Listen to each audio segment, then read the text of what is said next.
For our next one, this is honoring and respecting each other's differences. So huge, of course, even in the world that we live in right now. Everyone's different. We just choose to love and respect each other no matter what. And that goes with Rachel, that goes with her friends, that goes with her family, and vice versa, right? I think we're always gonna have differences in life. We all have had our unique experiences that have shaped us to who we are today. And it's okay to have differences. Yeah. And it's okay to have disagreements.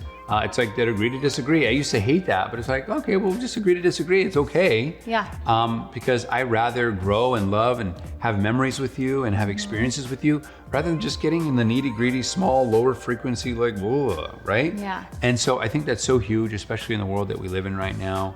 What we're trying to do is just coming from a loving place. And I'll leave it at that for Yeah, I mean, it's just so profound and powerful, especially right now, because there is so much separation in the world right now. And honestly, a lot of people are choosing disconnection and choosing isolation and choosing judgment, right? Over choosing love and compassion and understanding. And the biggest thing to remember is that as humans, we are wired, like literally wired, to want other people to believe the things that we believe or feel the way that we feel. Perfect example, right? You have an amazing dessert and you're like, oh my gosh, this dessert is so awesome. What do you want to do right away? You want to share it and you want other people to love it just as much as you do and share that experience, right? Same thing, I mean, this happens in religion, this happens in business, right? Like once you find something that works for you or that you love, you have a great experience with, you want everyone else to feel the same. And that goes back to like evolution and tribalism and all this kind of stuff. And it's really complex, but just understanding that like, hey, I'm wired this way, but I can choose a higher, like more enlightened, more awake version of myself and understand that like, that's just more in my survival mechanisms, but I can choose differently. And even if this person has a completely different belief system, perspective, everything, I can still love, honor, and respect them, and maybe even learn from them. And that's the constant like seek to understand, right?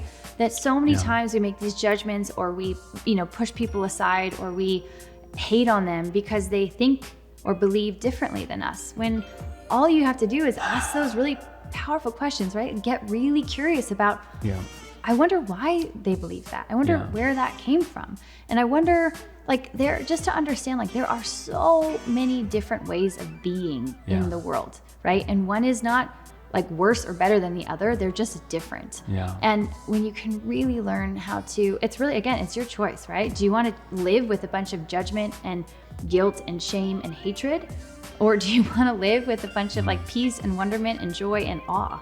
Like, up to you. It's always like, what do you want? And are you choosing in alignment with what you actually want? And if you're not, then you got to make some changes.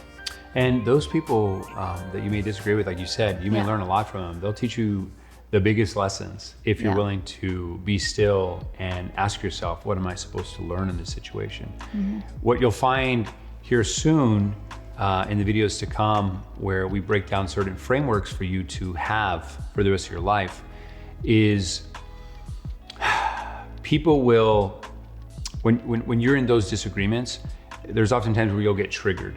And what you'll find in future videos here, we talk about when you get triggered, it's a gift. And we're gonna explain why very soon.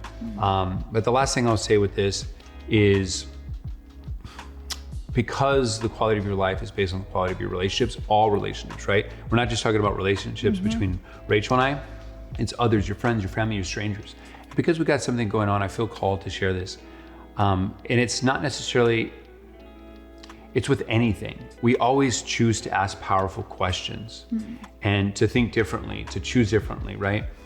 And so when people have differences, right? Like, I think at the very core of humanity, we are meant to love, like we're connected, we're all one. You've probably heard about that and we can dissect that later, but we really are.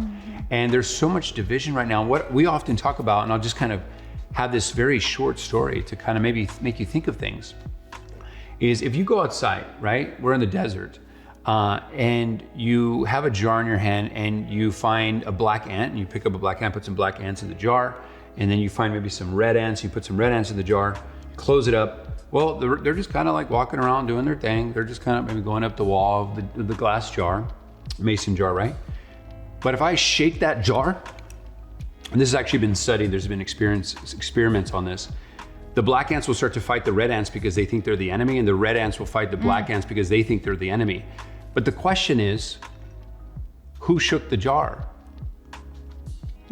And so, like, who's the real enemy? in personal, right? in business, in any relationship out there, if we're separate, if we're disconnected, it's like, hey, like, where did you get your thoughts, feelings, emotions, and information, or this, or that?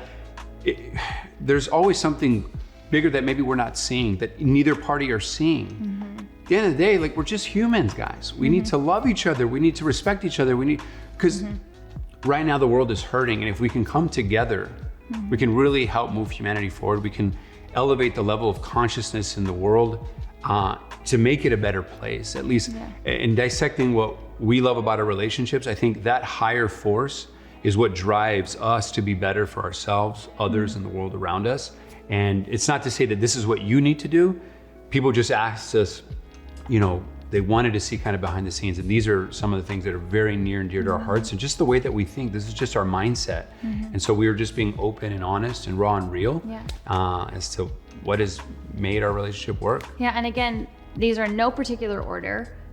These are just top 20 things. We really spent a lot of time dissecting our relationship of, like, what are the things that really enable such a healthy, supportive, beautiful, fun relationship amidst really hard things. I really can't stress enough. Like, we have jam-packed schedules, so much going on, differences that we have to deal with. Like, we're no different than anyone else. So I just, we really hope that these top 20 things really helped in some way, shape, or form. And we'd love to hear from you. And if any of this inspired you, helped you, and if you thought about, man, I wish my friend could hear this with me, or I wish my loved one could do this with me, share this with them. Like, honestly, like, Please. One of the things we talked about might absolutely change someone's life or save someone's relationship. So thank you so much for being here. Thank you so much for putting in the work. We are so proud of you. We celebrate you. Yes. And we will see you on the next one.